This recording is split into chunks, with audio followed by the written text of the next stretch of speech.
Hai semuanya, ini adalah alur cerita Kerasakti 1 episode 11. Di episode kali ini menceritakan Kokong yang terpancing emosi oleh Ang Haiji. Kini ia terjebak dan tak berdaya. Dengan mudah siluman mimpi dan Ang Haiji bisa menangkap Biksu Tong. Kokong yang mengalami luka parah dan kebutaan tidak bisa menyelamatkan guru. Dengan susah payah, Wuching membawa Kokong menemui Dewi Kwan Im untuk meminta bantuan. Bagaimanakah cerita selengkapnya? Mari kita simak setelah pesan-pesan berikut ini.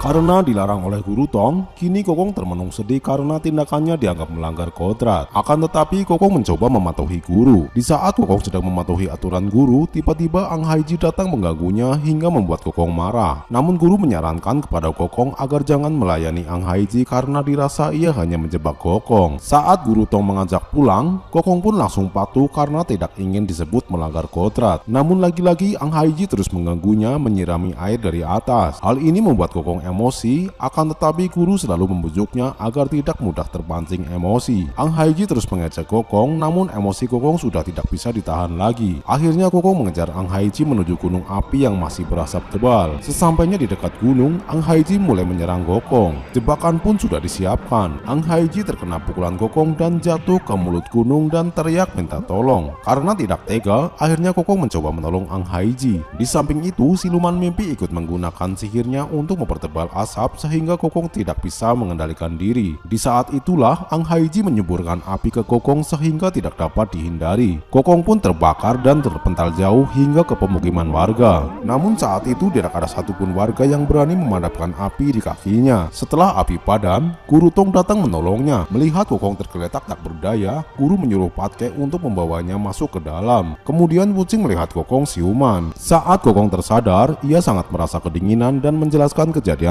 agar jangan sampai siluman mimpi datang ke pemukiman warga. Karena Wuching dan Patke bukan tandingannya, Kokong menyuruh Patke agar merubah dirinya menjadi Sun Kokong untuk menahan agar siluman mimpi tidak berani masuk. Tidak lama kemudian, Kokong pingsan kembali dan berubah menjadi sosok anak kecil. Saat dibawa ke dalam, suasana sedih menyelimuti guru dan Wuching. Guru sangat bingung dan merasa khawatir dengan keadaan Kokong. Dengan perasaan takut, Wuching menjelaskan Kokong tidak bisa diselamatkan lagi, bahwa jika siluman yang sudah tidak bisa berdaya, ia akan kembali ke wujud asalnya. Hidupnya tak akan lama lagi, hanya berharap mukjizatlah yang dapat menolongnya. Di sisi lain, Patke yang sedang menjaga desa ingin rasanya melarikan diri. Tetapi walaupun ia babi, ia setengah manusia. Sekarang ia akan bertahan meskipun harus berkorban nyawa. Melihat Kokong sedang berjaga-jaga, Ang Haiji merasa kesal karena Kokong masih bisa berdiri tegak. Ang Haiji emosi dan akan menyembur api lagi. Namun aksinya ditahan oleh siluman mimpi dan memberi ide menyamar sebagai warga yang akan masuk.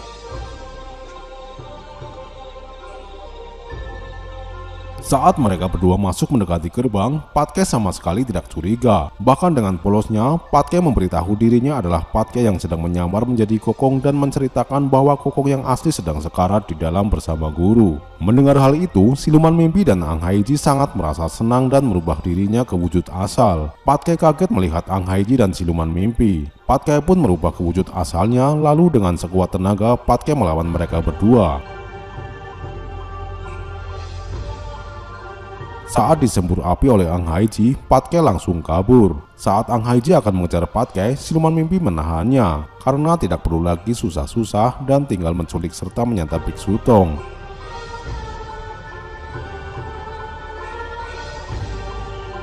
Sekarang kembali ke Wuching. Saat Wuching dan guru sedang menjaga Kokong, tiba-tiba Pak Kepala Desa datang dan memberitahu bahwa siluman sudah berada di luar. Lalu Pak Kepala Desa menyuruh guru untuk pergi meninggalkan desa demi keselamatan agar bisa lolos dari kejaran siluman. Namun guru tidak ingin meninggalkan desa itu karena keadaan sangat gawat. Wuching mengajak guru untuk meninggalkan desa itu dengan alasan agar Kokong terbebas dari kejaran siluman itu. Akhirnya mereka segera pergi.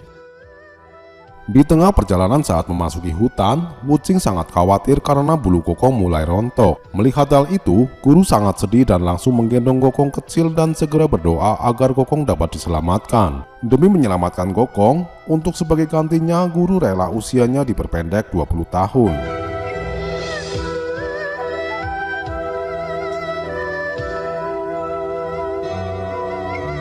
Setelah selesai berdoa, guru meletakkan Gokong dan berpamitan kepada Wuching akan kembali ke desa dan menemui siluman mimpi.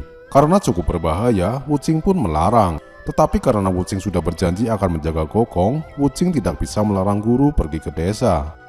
Aku akan kembali ke desa untuk menemui siluman mimpi. Akhirnya datang juga. Minta santai.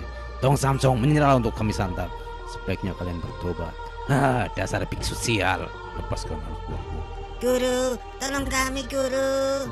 Lepaskan muridku dan tangkap saja aku. Oh, tentu saja. Rasakan ini.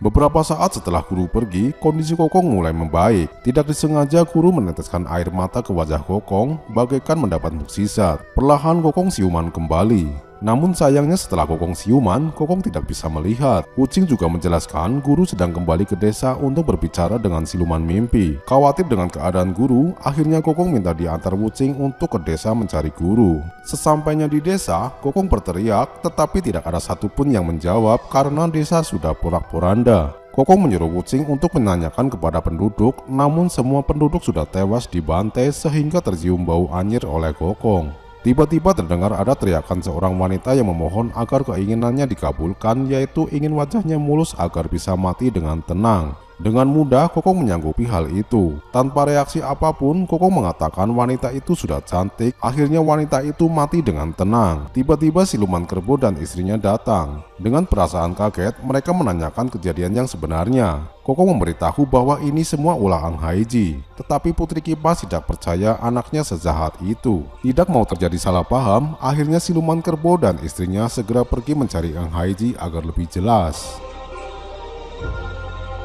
Karena tidak menemukan guru, kini Gokong dan Wuching kembali ke hutan. Setelah berpikir sejenak, tiba-tiba Gokong muncul ide agar mencari guru dengan menggunakan cermin cahaya. Karena Gokong tidak dapat melihat, akhirnya Wuching yang mencobanya. Tetapi Wuching kurang jelas dalam melihat gambarnya. Di saat sudah mulai jelas, Wuching melepaskan cermin cahayanya karena merasa kelelahan. Akhirnya kini Gokong yang mencobanya dengan sekuat tenaga. Di dalam cermin cahaya terlihat guru dan Patke sudah tertangkap oleh siluman mimpi dan Ang Haiji. Mereka akan menyantap guru pada tengah malam nanti agar kekuatannya bertambah dan akan dengan mudah mengalahkan Gokong. Tetapi Ang Haiji masih kesal karena tidak berhasil menangkap Gokong. Siluman mimpi mencoba menenangkan Ang Haiji agar tak perlu repot-repot mencarinya karena Gokong akan datang sendiri mencari gurunya. Namun Patke mencoba membohongi siluman mimpi bahwa Gokong tidak akan datang. Biksu Tong juga menyuruh Ang Haiji dan siluman mimpi agar bertaubat. Namun hal ini membuatnya marah dan akan membunuh Biksu Tong. Siluman mimpi menahannya agar membunuhnya nanti tengah malam saja agar terasa khasiatnya. Ang Haiji pun juga menunggu ayahnya. Dia ingin agar ayah dan ibunya ikut menyantap Biksu Tong. Dirasa sudah cukup, Gokong menutup cermin cahayanya dan segera mengajak Wuching untuk menyelamatkan guru. Namun ilmu Wuching tidak seberapa, bahkan jika tertangkap akan menjadi santapannya. Mendengar hal itu, Wuching bingung, pergi salah, tidak pergi juga salah. Wuching berharap Dewi Guan Im datang menolongnya. Teringat Dewi Guan Im, Gokong langsung mengajak Wuching untuk menemui beliau ke hutan bambu. Wuching pun langsung mengajak Gokong untuk berjalan, tetapi tidak mungkin karena hutan bambu sangat jauh dan melewati Gunung Putko. Butuh waktu 1 tahun untuk sampai ke sana. Gokong pun meminta Wuching untuk membantunya berdiri. Gokong akan mencoba salto, namun karena tenaganya belum pulih dan tidak bisa melihat, Gokong gagal melakukan salto dan terjatuh. Kini Gokong cacat dan sangat menyesal karena tidak mau mendengarkan nasihat guru yang akhirnya masuk ke perangkap Ang Haiji dan siluman mimpi. Wuching tak ingin Gokong menyesali perbuatannya. Wuching hanya ingin mencari jalan keluarnya saja. Karena Gokong tidak bisa melihat dan tidak bisa berlari, akhirnya Wuching mengajak untuk menggendongnya. Namun Gokong menolaknya karena tidak akan sampai sebelum tengah malam. Meskipun Wuching kedengarannya bodoh, tetapi semangat Wuching sangat kuat. Ia teringat kata Gokong tidak akan bisa sebelum mencobanya. Kini akhirnya Wuching menggendong Gokong menuju hutan bambu. Di antara keempat murid Biksu Tong, Wuching lah yang paling tak punya kemampuan. Meskipun begitu, di saat punya kemauan yang keras, di saat genting muncullah sebuah kemampuannya. Wuching tidak memikirkan gagal atau berhasil, ia hanya tahu lari dan lari. Gunung demi gunung ia lalui. Gokong memang benar, Gunung Putko memang jauh, tetapi dia tak tahu Dewi bisa di mana saja bagi orang yang membutuhkannya. Tiba-tiba Koko menyuruh Wuching berhenti karena mencium sesuatu. Namun Wuching menjawab, ia baru saja buang gas. Tetapi bukan itu yang Kokong maksud. Wuching hanya menunjukkan ada selembar daun bambu yang biasa saja tetapi ujungnya berwarna ungu. Mendengar hal itu, Kokong menjawab bahwa ini tandanya sudah sampai di hutan bambu. Namun Wuching berkata di situ hanya ada pohon pinus dan tidak ada hutan bambu. Gokong pun mengajak Wuching untuk putar balik ke hutan yang telah dilewatinya. Karena Wuching sudah terlalu lelah dan tidak kuat lagi, akhirnya Wuching jatuh pingsan. Saat Gokong mencoba membangunkannya, tiba-tiba Dewi Kuan Im datang. Gokong pun menjelaskan kepada Dewi Kuan Im semua kejadiannya. Kemudian Dewi Kuan Im mengembalikan energi Gokong dan menyembuhkan penglihatannya. Kini Gokong telah sembuh dan pulih tenaganya. Tetapi Gokong masih kesulitan mengalahkan Ang Haiji dengan semburan apinya. Kemudian Dewi Kuan Im membekali 5 buah gelang baja agar tidak perlu takut lagi padanya. Saat Gokong berambisi ingin menghabisi Ang Haiji, Dewi Kuan Im melarangnya karena Ang Haiji akan berjodoh dengan Dewi Kuan Im nantinya. Jika nanti Ang Haiji tertangkap, agar Gokong menyerahkan Ang Haiji kepada Dewi Kuan Im. Setelah Dewi Kuan Im pergi, Wuching terbangun. Wuching mengajak Gokong menggendongnya, namun Gokong menjelaskan tenaga dan matanya sudah pulih. Akhirnya sekarang gantian Gokong yang menggendong Wuching dengan terbang.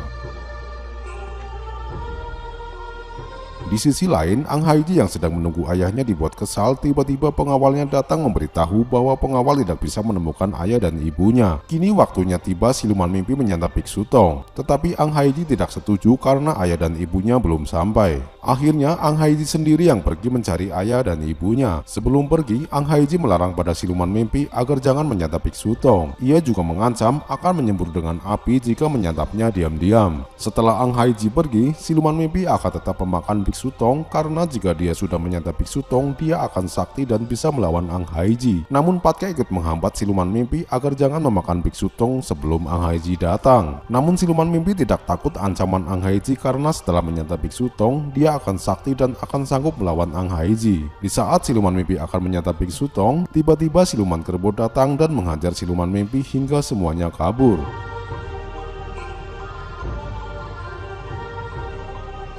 Akhirnya siluman kerbau bisa menyelamatkan Biksu Tong dan Patkai. Lalu Putri Kipas menanyakan keberadaan anaknya. Pelajaran yang dapat diambil dari film ini, lakukan dan berusahalah semampu kita karena jika kita belum mencobanya, maka kita tidak akan pernah bisa. Sekian cerita Kerasakti 1 episode 11 dan nantikan episode selanjutnya.